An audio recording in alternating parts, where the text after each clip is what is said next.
Welcome into Sports Memo's betting podcast. This is the soccer and golf betting edition with our expert, Nick Borrman. Nick, welcome into the podcast. How are you? Hey, Drew. I'm doing well. How about yourself? I'm doing good. You think it's a good weekend here for soccer and golf betting?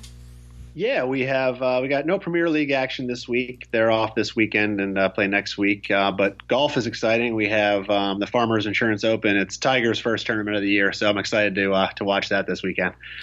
Yeah, Tiger's first time back in how long? He played. There was that called the match against Phil Mickelson back on Thanksgiving weekend. But before that, his last tour event was the Tour Championship, which was in September last year. So it's been quite a while. Okay, so you want to talk golf first or soccer first? Either or. But we can talk. Since we're talking golf, we can talk a little golf now. Yeah, let's talk a little golf. So it's his first time back in any real type of competitive golf situation since back around Thanksgiving. I mean, how do you think he's going to fare here? You think he'll be all right? Well, historically, it's hard to get a read on him. Compare the second half of his career to the first half. He was week in and week out the most dominant player that we'll ever see. Back in his heyday. But the last few years, he's been playing so irregularly because of injury. It's when he takes his time off, he tends to come out slow, and then he builds on that through the season. It wasn't until the last event of last year before he finally got back to the winning circle. But every time he would take a couple week break or a month break, that first tournament back would be like you could just see like a little rust, a little couple mental mistakes here and there. And then if he played back-to-back weeks or 3 weeks in a row, you would see him right back in the top 10, right back competing. So I'm thinking that rust was probably going to be an issue here. Although I thought that was going to be the case last week with Phil.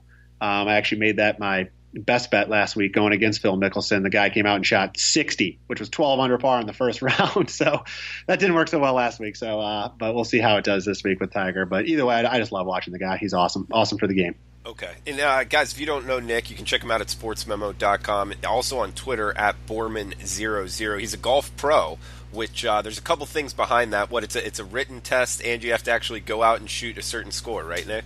Yep. Written tests and then a playing test. You got to shoot a certain score and play 36 holes in a day and be able to do that. So it's a challenge for most people to be able to accomplish that part. Okay. And we have a bunch of different services up at sportsmemo.com for his betting service here. He's got a PGA Farmers 5-pack up with his 5% play in golf. That's just $35 up at sportsmemo.com. Also, you can get a longer-term package. Usually there is a lot of savings there. Up to 90-day golf pass for just $200 there. So check that out. You got a free play up here. I believe, in golf, you're like in. I can't even pronounce his name, but looks like you're fading Bradley and getting plus money doing that, huh, Nick? Yeah, we're going with Snedeker. Sneds, good old Sneds. Yeah. He's got a great history at this event. He's won it twice, and he always plays well here. So just a guy that's really good at this particular location. Yeah, and make sure to check that out on his homepage at sportsmemo.com. A plus money free play there with analysis if you want to read the full analysis there. Nick, how would you look to take advantage of maybe Tiger being a slow starter here with kind of rust? It's been a while since he's played. Are there certain bets you can take advantage of in golf? Well, they usually will have prop bets of Tiger usually gets prop bets that other players don't get. One that he was getting a lot on his injury comeback was, will he make the cut, which would have been a joke to even ask that question years ago. So that would definitely be an offered prop out there. And I would say, that the guy here, listen, this week is at Torrey Pines. And if you follow golf at all, it's hard not to mention Torrey Pines and Tiger Woods in the same sense. The guy literally has made a career better than some tour pros. Entire careers at this place. He's won 8 times at Torrey Pines. One of those was the famous 2008 U.S. Open win where he won on a broken leg. That was actually his last major win. So he's comfortable here. Even if he's not up there near the top of the guys at the end of the week, he's going to make the cut. He's going to be in contention or be a name they'll be following all week. But I just think he might have a few loose shots here and there this week and probably won't be a winner. I won't be surprised if he's up there in the top 20, and I certainly don't expect him to miss the cut. So I think I think if they do offer that bet, he's a pretty good lock to make the cut this week. And I think top 20 would probably be as high because they also offer like finishing places, top 5, top 10, top 20 for certain players. So I would think top 20 would be a safe bet for him as well. I don't know about the top 10 though. I'm not sure if he's quite ready for that with the layoff. It's been since '08 since Tigers won a major. Yeah, it's crazy to think about. He won 14 majors between that first Masters win in 2008, and he hasn't won since. He finally got back in the winning circle last year, just in a regular event after a 5-year hiatus. 2013 was the year he won before that, but it's hard. He was injured. He had all those issues off the golf course with his wife and that whole affair thing. So I still love the guy. I hope he plays well. He's great for the game. But yeah, it's been a long time since he's in there, and I know a lot of people want to see him back up there. And you bring up, his personal life, and we all remember that. Is that something that you need to be handicapping in golf, like what guys are going through off the golf course, or no? For sure, they're able to separate it. For sure, no. Golf's a mental game, and any distraction you have, I mean, it's just you versus the course out there. So any distraction you have going on in your head, you're not going to play the same. I mean, most of these guys aren't getting into legal troubles or extramarital affair type of issues, but you never know. A lot of times, what I'll notice is babies, guys having babies and expecting to have babies. You see that actually more often than not. They're due this week and they're playing and they have their cell phone with them. They can get that call anytime, and I've seen that affect players before. And then of course that'll affect their schedule after the birth of their child.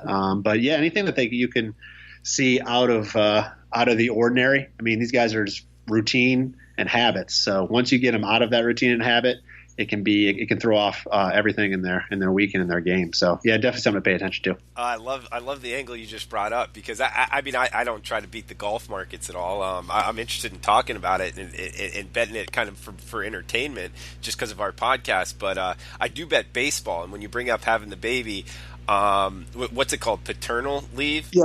Yep, exactly. Paternal leave. Yep. And if there's any baseball bettors out there, a real sharp angle is pitchers' first start back off of paternity leave is always a fade scenario there, and it's interesting that it carries over to golf as well. But Nick, we got to get to soccer here soon. Did you want to throw out anything else golf-wise for this weekend? Yeah, just I guess a quick preview of the course here. As I mentioned, they're playing Torrey Pines this week. There's actually two courses there, the North and South course they play. Most people are familiar with the South. That's the famous one. They're going to play the first 2 rounds. They'll play 1 round at each course, and then they're going to make the cut, and then they'll play the last 2 rounds at the South course. South course is a lot harder. It's 7,700 yards, which is long, compared to the North, which is just over 7,200 yards. The North's 1.5 strokes easier on average than the South each of the last couple of years. But this tournament is a lot tougher and different than what we've seen the last couple of weeks. You've been seeing scores of 25, 26 under par the last couple of weeks. Adam Long ended up winning last week at minus 26. You're not going to see that this week. Jason Day's the winner last year. He shot 10 under and won in a 3-man playoff. And over the last few years, I mean, the highest winning score here has been 13, maybe 14 under par. So not as many guys under par, is not going nearly as low. Fairways are tight. Rough is a lot longer. And you need distance here if you're going to be able to have any chance. Historically, the guys that have done the best here have been the longest players off the tee. And if you're not finding the rough, the fairway, the rough is difficult to hit out of. There's a reason they had a U.S. Open played here, for God's sake. So it's a tough course. It's going to really we're going to be looking for guys that can hit the ball off the tee with some good distance, and of course still be able to keep it in the fairway. A couple guys that I think will do well this week are Tony Finau. He finished tied for 4th and tied for 6th the last 2 years. So just another situation where you got to have a guy that's good at the course. And he's played well here in the past. And then Mark Leishman, he's just as hot as anybody. He's got 4 straight top 5 finishes in the last 4 tournaments, and he's already got a win this year as well. And then Charles Howell's another name. A couple weeks ago we talked about Wiley. He was perfect 19 for 19 in making the cut there and ended up finishing top 10. And this week he's 16 for 16 in cuts made here. And he's got 3 second place finishes and 8 top 10s. including a tied for 6 last year. So guys that have played here before and have played well here before tend to repeat the performance. So those are the guys I'm looking at. And of course, anything distance off the tee will be a bonus this week. Repeatability, big thing in sports betting. So good breakdowns there with golf, Nick. Heading to soccer now.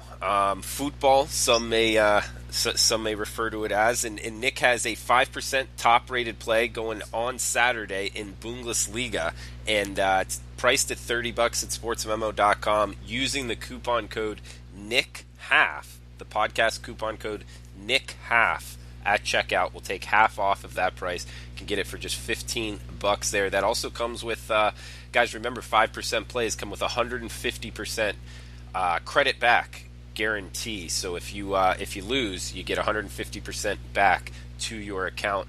Nick, let's break down some soccer games. We got France League One here on Sunday. We got Rennes at PSG. PSG -2 or -2.25. Total of 3.5. One, can you just remind us on what -2 or -2.25 is for the soccer bettors out there that might be a little bit newer to the sport, and also your analysis on the game? Yeah, the reminder, the quarter goal handicap is it's two different wagers when you take that line, and it's a half goal either side of that. So -2.25 is actually half your bet on -2 and half your bet on -2.5. So if they win by 2, you push the half you have on 2, and then you lose the 2.5 bet. So it's kind of like a half wager loss. If they win by 3, you're going to win the full wager. Okay. So for this game, the casual listener out there, I can guarantee if you don't know the name Paris Saint-Germain, you will at least know one player on this team, and that's Brazilian star Neymar. He's played as expected this year, scoring 13 goals in 13 games, but he's missed 5 games over the last 2 months with some various minor injuries. But with the weapons PSG has up front, they can afford to rest pretty much anyone and not miss a beat. I mean, they're absolutely stacked. Besides Neymar, they have Kylian Mbappe, he's 20 years old. He was the star for France in their World Cup win this past summer. He's got 17 goals this year already, including a hat trick last week. He's the future of this team. He's under contract until 2022, and after paying $180 million 2 years ago to Monaco for him, and at just 20 years old, they're going to be keen on trying to keep him as long as they can. So he's an awesome player to watch. And then if those two weren't enough, they also have Edison Cavani, who's older by comparison at 31, but still a great player. This is his 6th season in Paris, and he was the guy before Neymar and Mbappe arrived. But even this year, he's still got 14 goals. And he's now up to 130 goals for PSG in 178 career games. So he's been around for a while for this team and been a scorer for a while for this team. So they're stacked up front. But besides that, they have very strong midfield play. Di Maria, Rabiot, Marco Verratti, their back line, Thiago Silva, Marquinhos. They're just fantastic. They've limited opponents to 10 goals in 19 games this year, and they've only conceded 3 goals in 10 home games. And they've scored 37 at home. So they know how to defend the ball, they know how to possess the ball, and they know how to put it in the net with the guys up front. But before that, they won last week 9-0, actually, which is a scoreline you don't see too often in soccer. But before that win, they were on a run of 6 straight home games without covering this number. They had a draw against Napoli in the Champions League, and they actually lost against that same team. They beat 9-0. They lost to them 10 days prior to that. And then they had 4 one-goal wins. So they haven't been putting up the goals until last week, as they were in the beginning of the season. But they can be as scary as anyone in terms of scoring goals. But I think Rennes has the squad to cover the number this weekend. They're right in the middle of the table, 9th right now with 8 wins, 6 draws, 7 losses. They finished 5th last year and qualified for the Europa League, which is the secondary tournament in the European market behind the Champions League. And they qualified for the playoff rounds, which start in a couple weeks. So they're not a championship level team by any means, but they're certainly a good enough and strong enough team to compete with, all the big boys. They have just 1 loss this year by more than 2 goals, and that they've played 30 games. So it's rare that they get blown out by anybody. And since that loss, they've rallied off 6 straight wins, before just a recent 1-goal loss and a draw in their last 2 games. So they're playing better at this moment. And these teams played back in September. PSG won 3-1. But that was a long time ago. PSG was arguably playing their best, and Rennes was playing their worst. But even then, the game was close. I mean, PSG only got 2 more shots on target than Rennes did in that game, and the overall shots were 14-15 compared to 4-6 on target. So it was a close game. Possession wasn't that much in favor of PSG. So, I think if we see anywhere near those numbers again here, Rennes makes sense to jump behind them. They've covered the spread against PSG in their last 3 meetings. And if they're going to do so here, it's just going to come up on their ability to limit PSG shot attempts, which they did in that first meeting. So, if they can limit them and if they can get on the board, I think that's going to be a hard number for PSG to cover. Price is currently 115 to 125 to get the 2.25 number. Some books are only offering +2, but that's usually a plus money at like +110 or so. But I think if you can get in on the Rennes number at +2.25, I think it's worth a few pizza and beer dollars, I like to call them, Drew. Yeah, no, that makes sense. And what's the best way for the listeners out there to watch these games? Are these games watchable in the States? So it depends on the league, and it depends on the time of day. Like, this game is probably not going to be watchable in the States unless you have a subscription to. There's a couple things out there. There's one called Fubo TV, which is a sports specific subscription. It's like $40 a month. And you get tons of soccer channels, but you get all like the major U.S. sports channels as well, ESPN, Fox Sports 1, all these other ones. So, it's actually depends what you're doing for your cable, but you can almost choose to go just these sports packages and get all these European games as well. But Watch ESPN is $4.99 a month. They have a contract with Italy Serie A, so they air every Serie A game through that app, so you can stream it on your computer, on your tablet, whatever you have. So it's a good way to watch Italy. Most Premier League games you'll be able to see on NBC Sports Network. So it just the French games are hard to watch in the sports unless you have in the States unless you have a specific subscription to them. Okay, and what's the reason EPL isn't playing this weekend? They are playing cup matches this week weekend. So it's just that they have we've talked about before. They have other tournaments besides the league play that goes on. So they're actually going to play Premier League matches midweek next week on Wednesday. So just nothing this weekend. They'll be picking up midweek next week, and then they have just a couple random cup matches this weekend. Okay. And guys, Nick has his 2 5% plays up. One of them in golf you can get with the PGA Farmers 5-pack up on his homepage, and also the Saturday Bundesliga 5% top-rated play at Sportsmemo.com. You can get it for half off using the coupon code NICKHALF at checkout. Moving down the slate here, a few games left. Germany Bundesliga Saturday game. Hanover at Dortmund. Dortmund minus 2.25. Nick, total of 3.5. Yeah, so this is top of the table versus almost bottom of the table, but we've talked about it before, how important these games are for the teams down at the bottom of the standings too, fighting against relegation. So this is a big game in the league. Dortmund is currently 6 points clear of Bayern Munich in the standings, and that's important because Bayern Munich is 6-time defending champions of the Bundesliga, so there's a lot of pressure right now on Dortmund to try to end that run this season. They were actually the team that was the last title holder before Bayern started their run, so they're, of course, hungry to get that title back from them. Interestingly, if you look at the odds, though, to win the league, the odds are dead even right now for Dortmund and Bayern to win the Bundesliga. So you can see the betting markets think that a collapse, I guess, is coming from Dortmund. But what'll be nice for this league is the last 6 years when Bayern has won, they've won the league by as little as 10 points. But last year, for example, they won by 21 points. So these teams play for 3 points a win. That means the league is ended, or not ended, but it's decided weeks to months ahead of when the season actually ends. So it'll be good to have some excitement for a title chase all the way to the end of the season this year, which looks like it's going to be the case. But back to the game at hand here. Dortmund, the reason they've been so good this year has been their midfield play and their defense. They've scored 4 goals several times this season, and they even had a 7-goal outburst once earlier this year. But the difference for them has been their ability to maintain possession and limit opponents' chances. And they seem to have evolved as the year has gone on. Early in the season, you saw those big goal outbursts, but really lately we haven't seen that. They've scored more than 2 goals. They haven't scored more than 2 goals in over 2 months now. The last time they did was against Bayern Munich, 3-2 in a win 2 months ago. But so they're on a run of 9 straight games with 2 goals or less.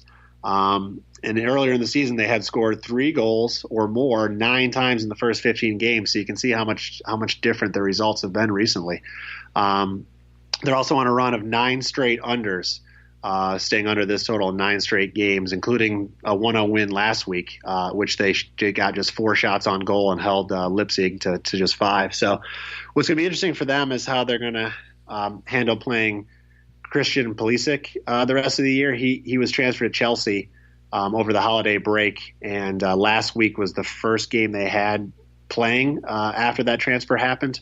So he's still with Dortmund for the end of the season, but they know he's not going to be there next year. So, do you play him as much as you can because the guy's good and he can help you this year, or do you look for other rotations to kind of build upon for the following years? This week, it's not really an all-hands-on-deck type of a game, so I won't be surprised if they don't start him this week. They didn't start him last week. He only came off the bench to play 15 minutes, so I wouldn't be surprised if it's the same thing here this week. But it'll be interesting to see how they play him the rest of the year. But Hanover, they're near the bottom of the standings because they should be. They've got just 17 goals this year, less than 1 per game, which is the third lowest in the league, and they've conceded 36, which is the third most in the league. So it doesn't set up well for them here. But like Dortmund, they've been playing in a lot of lower scoring games lately. They lost by the same 0-1 score this past weekend, which they were only able to produce 1 shot on goal. Their opponent, Werder Bremen, they just dominated the shots in that game, and I'm expecting the same here on Saturday. 5 of the last 6 games for Hanover have stayed under this total. And earlier this year, these teams played. They played to a 0-0 draw in Dortmund, producing just 3 shots on goal for Dortmund, and Hanover didn't get a single shot on goal. So I'm expecting, maybe not that low of total on shots, but I wouldn't be surprised to see a 2-0 win here for Dortmund in a low-scoring game. I think Dortmund should easily win. I just 2.25 goals right now because they're not scoring. I don't feel comfortable laying that. I wouldn't be surprised if they did win 3-0, but I don't see them scoring 4 in this game. So I think that'll be enough here. I don't think Hanover is going to get on the board, and I think under 3.5 is the way to play this one, Drew.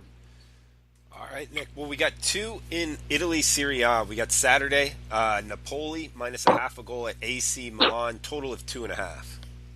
Yeah, so Napoli, they're the better team. In the last 10 meetings, they got 7 wins for Napoli, 2 draws, and just 1 win for Milan.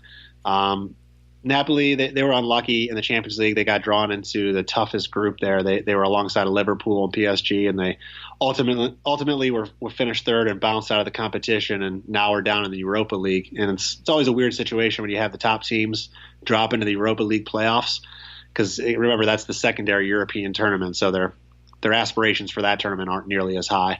But their schedule is going to stay tight now with the Europa League picking up next month. So they're going to have league games, domestic cup matches, and European soccer. So it'll be interesting to see how they attack the Europa League and if they're really sending their best 11 starting guys to those games. Champions League matches, no doubt. That's priority number 1 for everybody in the Champions League, and you're going to rest players even in league games so you're ready for the Champions League. But the Europa League, some of these big teams don't approach it the same if they don't have to. So it'll be interesting to see how they approach that for betting opportunities going forward. But for now, they're focused on Serie A. They're 9 points behind Juventus for first place, and if they want any chance to catch them, they have to win here Saturday. They've got just 3 losses this year. All were on the road, but they were losing to the other top teams in the league, Juventus and Inter Milan. So they're a solid team. AC Milan, they've just notoriously underperformed for the money they've spent in the transfer windows the last few seasons. They finished 6th each of the last 2 years, despite spending over $210 million in the summer 2017 transfer window. And laughably this year, they were ousted from the Europa League, unable to qualify over Betis from La Liga and Olympiacos from Greece. So even with all the money spent on their players, they just can't perform. They just don't play well together. The managing hasn't been great. The lineups haven't been perfect, so they've struggled. Right now they sit in 4th, but teams 4 through 8 in the standings are only separated by 4 points. So a loss, draw, whatever, they could drop down in the standings really quickly. And I wouldn't be surprised to see them back down into that 6th position come the end of the season. But their goal is to finish top 4 and earn Champions League soccer for next year. So in Serie A, as long as you finish top 4, you get into the Champions League for next year. So they know they're not going to win, but that's their goal right now is to finish the top 4. If they want any chance in this game, they have to keep the ball away from Arkadiusz Milik, he's got 7 goals in his last 6 games for Napoli. He's a young guy, didn't start the season, but he's blossomed in that role the last month, and he looks like he's there to stay. Along with Mertens up front, they produce a really strong 1-2 combo.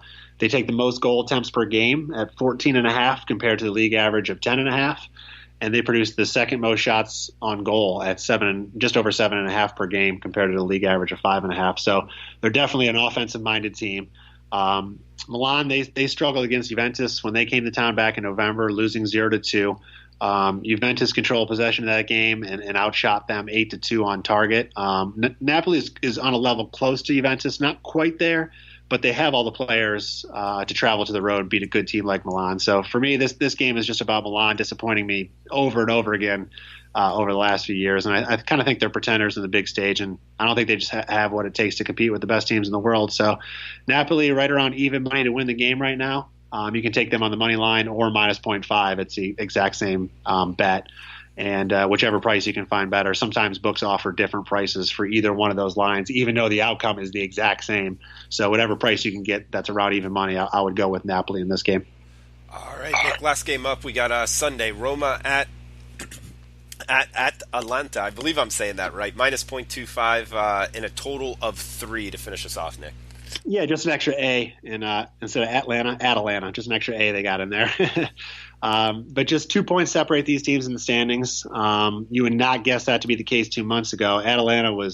They came out as expected. They won 4-0 in their first game, but then they proceeded to go winless in their next 9 matches, including being eliminated from the Europa League. So they were unable to score in 7 of those 9 matches. It was a head scratcher to watch them go through that. I had a read on them that they were going to be one of the top 4 teams in the league this year, and it was odd to watch that happen.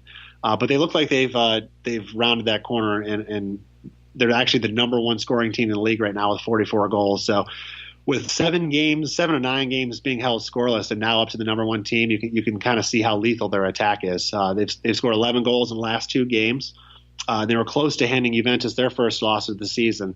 They were up 2-1 until Ronaldo, who didn't start that game, was brought in and scored with 10 minutes left. So they can play with the best of them. They look much more like the team I expected them to be now after that rough 9-game stretch. But my read on them, I felt like it was dead wrong after watching them go through that, but they seem to have really, really improved lately. Understanding them it's pretty simple. They go as Duvan Zapata goes. He went scoreless during that 9-game win streak, but he has come alive and is on absolute fire right now. He scored in 8 straight games, and he's got a total of 14 goals in those 8 games, and he actually scored 4 goals in their last game. So if you can find a way to shut him down, you can beat this team. If not, it's a struggle to play against them. Roma's had similar ups and downs this season. They started almost identically, winning their first game, then they went winless in their next 5. They then played their next 10 games with just 1 loss and looked to have turned the corner, but then went on another stretch of 5 winless games. So you can see soccer is just teams can get very, very streaky, and it's trying to find the teams when they're just like the stock market, I guess, right before it's going to collapse or right before they're going to go on their run. So right now they're playing well again. They've got 5 wins out of their last 6, including 4 in a row. But Atalanta will be tough. The last 8 meetings, they've only beat Atalanta 1 time. Earlier this year, they played to a 3-3 draw. Atalanta actually had the halftime lead 3-1, but they let Roma come back and earn that draw 3-3 at the end of the game. That game saw 21 shots on goal, which is extremely high for a soccer match. On average, Serie A games produce half of that at 10.5 shots per game. So very offensive-minded teams. And they're still putting up shots right now in the league because Roma's number 1 in the league actually at shots on goal, and Atalanta's number 4th. So we should see plenty of chances here in this game. Roma doesn't necessarily have the big name strikers.